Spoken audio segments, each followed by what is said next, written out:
അടുത്ത ടോപ്പിക് നമുക്ക് വരുന്നത് നമ്മൾ ചാപ്റ്റർ കഴിഞ്ഞു. ഓക്കെ, നമുക്ക് 5 യൂണിറ്റ് ഉണ്ടായിരുന്നു. ആ ചാപ്റ്റർ നമ്മൾ കംപ്ലീറ്റ് ചെയ്തു.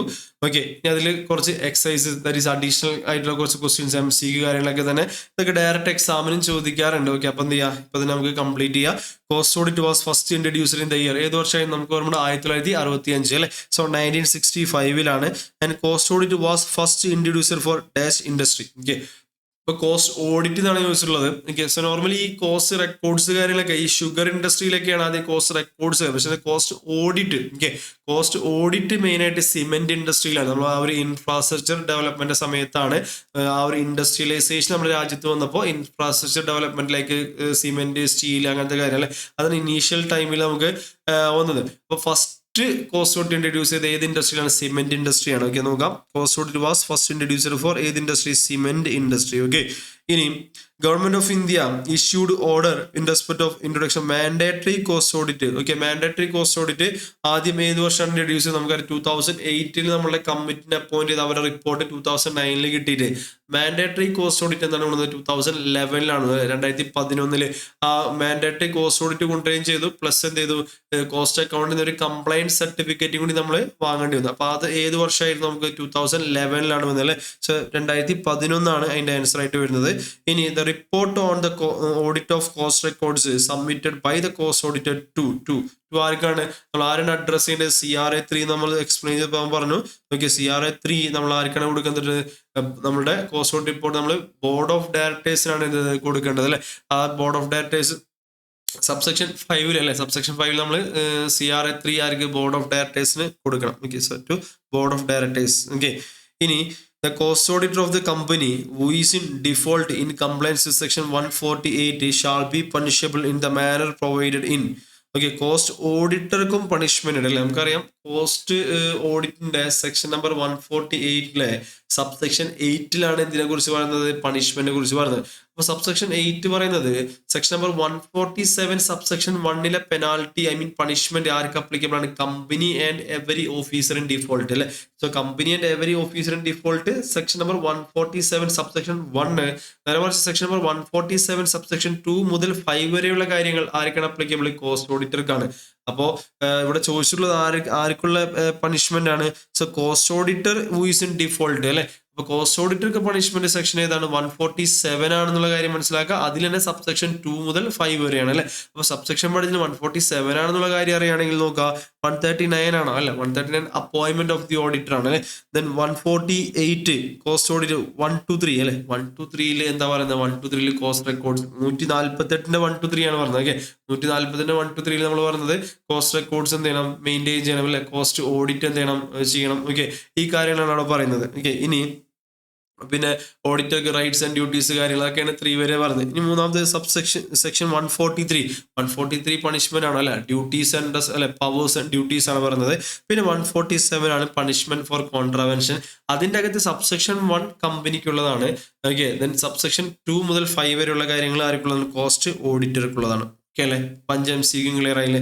യെസ്. അടുത്ത stage true or false. Okay, ഒന്ന് the defence contract during the world war were mostly given on cost plus 15% margin basis അല്ലെ.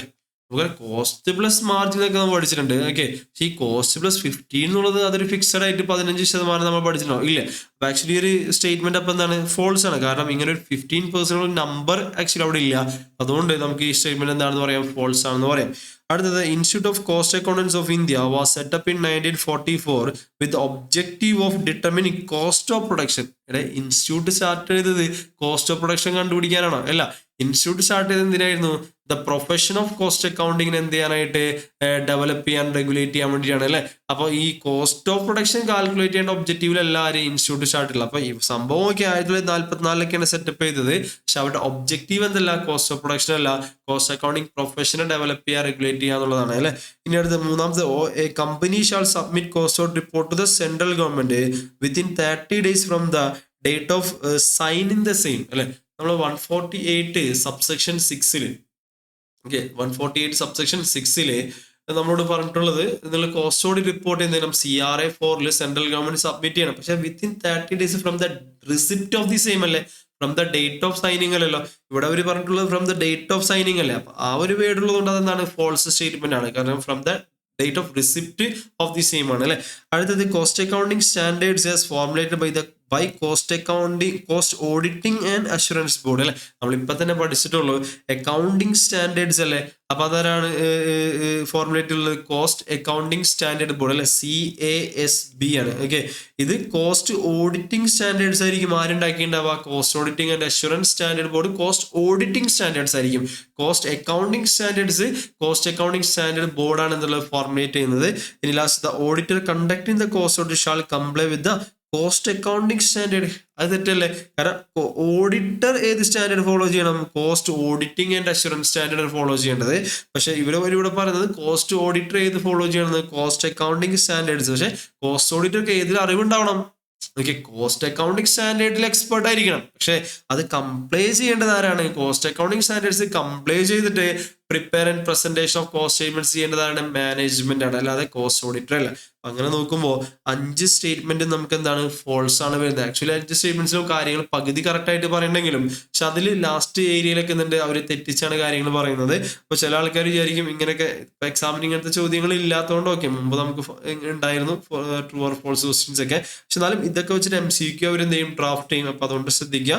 ഓക്കെ, ഞാൻ എന്താണ് ഇതിലെ തെറ്റെന്നും കൂടി നമ്മൾ എക്സ്പ്ലെയിൻ ചെയ്തിട്ടുണ്ട്. അപ്പൊ അത് മനസ്സിലാക്കിയിട്ട് MCQ ഒക്കെ ചോദിച്ചു കഴിഞ്ഞാൽ കറക്റ്റ് ആയിട്ടുള്ള ആൻസർ എഴുതാം. ഓക്കെ, അടുത്തത് ഫിൽ ഇൻ ദ ബ്ലാങ്ക്സ് ആണ്. Institute of cost accountants of India setup ചെയ്തത് നമുക്കറിയാം 1944. Cost accounting system was initially develop ചെയ്ത് based on the recommendation of അല്ലെ. നമുക്കറിയാം ആ ഒരു mid-50s ഡാൽമിയ ജെയിൻ ഫ്രോഡുകളൊക്കെ ഉണ്ടായ സമയത്ത് നമുക്കറിയാം Vivian Bose commission, Datta commission, Shastri commission അല്ലെ. അപ്പൊ അതിൽ മെയിൻ ആയിട്ട് സ്റ്റാർട്ടിങ് ഏതാണ്? വിവിയൻ അല്ലെ. സോ വിവിയൻ ബോസ് കമ്മീഷൻ അല്ലെ. അപ്പൊ അതുകൊണ്ട് അവരുടെ റെക്കമെൻഡേഷനിലാണ്, ആ ഒരു കമ്മീഷൻ റെക്കമെൻഡേഷനിലാണ് നമ്മൾ കോസ്റ്റ് അക്കൗണ്ടിംഗ് സിസ്റ്റത്തിന്റെ അല്ലെങ്കിൽ റെക്കോർഡ്സ് മെയിൻ്റെനൻസ് അതിന്റെ ഒക്കെ ഇൻട്രൊഡക്ഷൻ നമ്മൾ ഇത് വന്നത്. ഇനി company and every officer in default ആണെങ്കിൽ സെക്ഷൻ 148 പറയുന്നത് ഏത് സെക്ഷനിലെ പെനാൽറ്റിയാണ്? നമുക്കറിയാം, നമ്മൾ നേരത്തെ ഇപ്പൊ തന്നെ പറഞ്ഞോളൂ അല്ലെ. ഓഡിറ്റർക്ക് 147 സബ്സെക്ഷൻ 2 to 5 ആണെങ്കിൽ കമ്പനിക്ക് 147 സബ്സെക്ഷൻ 1 ആണ്. Subsection 1 of the section 147. ഇനി institute of cost and work accountants of India, institute of cost accountants of India എന്നുള്ള പേര് ആ റീനെയിമിങ് എപ്പോഴാണ് നടന്നത്? ഏത് വർഷമാണ്? 2012 ഓക്കെ, ഇതിന്റെയൊക്കെ ആൻസർ ഇവിടെ ഉണ്ട്.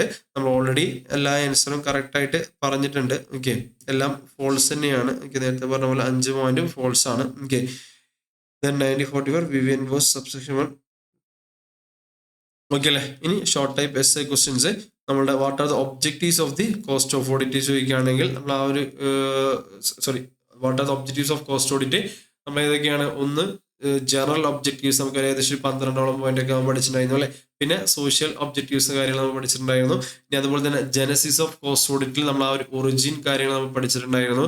നമ്മുടെ ഹിസ്റ്ററി ഓഫ് കോസ്റ്റ് ഓഡിറ്റ് എങ്ങനെയാണ് 1944, പിന്നെ 1959, 1965 മുതൽ 2008 വരെ 44 ഇൻഡസ്ട്രീസ് വന്ന്. പിന്നെ 2008 എക്സ്പെർട്ട് കമ്മിറ്റി നമ്മൾ രൂപീകരിച്ചു. 2009 അവരുടെ report, 2011 mandatory cost audit, 2012 institute rename ചെയ്ത്, 2013 കമ്പനീസ് ആക്ട്, എല്ലാം ഇത് 2014 റൂൾസ് പ്രകാരം എന്ത് ചെയ്തു? കോസ്റ്റ് ഓഡിറ്റ് കാര്യങ്ങളൊക്കെ വന്ന് പഠിച്ചു. Okay, yes. അതിൽ earlier companies act 1956 section number 233 ബിയില് കോസ്റ്റ് ഓഡിറ്റും സെക്ഷൻ നമ്പർ 209 സബ്സെക്ഷൻ 1 ക്ലോസ് ഡിയില് കോസ്റ്റ് റെക്കോർഡ്സ് മെയിൻറ്റെയിൻ ചെയ്യുന്ന കാര്യമൊക്കെ ആദ്യമേ ഉണ്ടായിരുന്നു. ഓക്കെ, പിന്നെ ഇപ്പൊ കമ്പനീസ് ആക്ട് 2013 സെക്ഷൻ നമ്പർ 148 ആണ് ഏതിനെ കുറിച്ച് ഡീൽ ചെയ്യുന്നത്? കോസ്റ്റ് ഓഡിറ്റിനെ കുറിച്ച് ഡീൽ ചെയ്യുന്നത്. ഓക്കെ, വിത്ത് ദിസ് നമ്മൾ എന്ത് ചെയ്തു? 100% ഓഫ് ദി ചാപ്റ്റർ 1 നമ്മൾ എന്ത് ചെയ്തു? കംപ്ലീറ്റ് ചെയ്തു. ഒരു വരി പോലും നമ്മൾ എന്തില്ല വിട്ടിട്ടില്ല. ഓക്കെ, സോ ഇത്രയും ഫുൾ കവറേജ് ആണ്. സോ ഫസ്റ്റ് ചാപ്റ്റർ നന്നായിട്ട് എന്ത് ചെയ്യാം? പഠിക്കാം. ഓക്കെ, ഈ ഒരു റെഗുലർ ക്ലാസ് അറ്റൻഡ് ചെയ്ത് പഠിച്ചതിന് ശേഷം നെക്സ്റ്റ് വീഡിയോ ആയിട്ട് നമ്മൾ ഇതിന്റെ റിവിഷൻ ക്ലാസ്സും കൂടി ഒരു ചെറിയൊരു ടൈം കൊണ്ട് എൻ്റയർ ചാപ്റ്റർ റിവൈസ് ചെയ്യുന്ന രൂപത്തിൽ ചെറിയൊരു വീഡിയോ കൂടി ഇട്ടുണ്ടായിരിക്കും. അത് റിവിഷൻ വീഡിയോ ആണ്. അപ്പോൾ റെഗുലർ ക്ലാസ് ആദ്യം കാണാം, പിന്നീട് പഠിക്കുന്ന സമയത്ത് എന്ത് ചെയ്യുക? നമ്മൾ റിവിഷൻ വീഡിയോസ് നമ്മൾ എന്ത് ചെയ്യുക? ഫോളോ ചെയ്യുക. Okay, yes. അപ്പോൾ നന്നായിട്ട് പഠിക്കുക. ഫസ്റ്റ് ചാപ്റ്റർ പ്രത്യേകിച്ച് നന്നായിട്ട് പഠിക്കുക. അപ്പോൾ നമ്മൾ ആ ഒരു ഓഡിറ്റിങ്ങിലെ ലാംഗ്വേജിലോട്ടൊക്കെ നമ്മൾ എന്ത് വരും. അപ്പോൾ കുറേ കാര്യങ്ങളൊക്കെ ഓട്ടോമാറ്റിക്കലി നമ്മൾ ആ ട്രാക്കിലോട്ട് എത്തും. ദെൻ അടുത്തടുത്ത ചാപ്റ്റർ നമുക്ക് കുറച്ച് സ്പീഡായിട്ട് അതുപോലെ തന്നെ നല്ല രൂപത്തിൽ പെട്ടെന്ന് കണക്ട് ചെയ്തുകൊണ്ട് നമുക്ക് എന്ത് ചെയ്യാൻ പറ്റും? പഠിക്കാനായിട്ട് പറ്റും. Okay, yes.